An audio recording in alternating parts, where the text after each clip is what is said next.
Officials also say states should immediately start vaccinating people age 65 and over and younger people with health problems.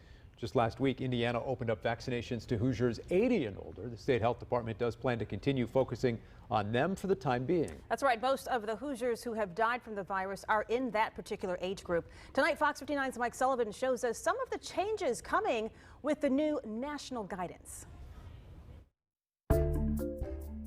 Indiana is no stranger to pushing the pedal. I think it's sort of nudging states to open up. It's just, is the state ready to change lanes when it comes to vaccination distribution? It's going to be challenging, I think, for most states, including Indiana, to just go ahead and adopt those recommendations. Today, the CDC accelerated vaccination guidance, IDing anyone over 65 as a target for vaccination immediately.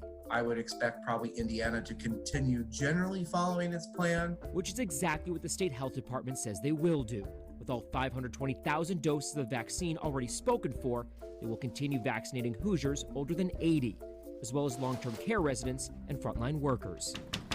I'm sure Dr. Box would love to see every person 65 and older get vaccinated tomorrow, but that's just not going to happen. Brian Dixon is the director of public health informatics with the Regan Streif Institute. In some parts of the U.S., there's been some hesitancy to sign up for the vaccine, leaving those states to potentially benefit from these new guidelines. Let's say that a particular state can vaccinate 1,000 people a day, but only 800 people are signing up. So I think these new guidelines give those states some flexibility to then fill up the additional 200 slots.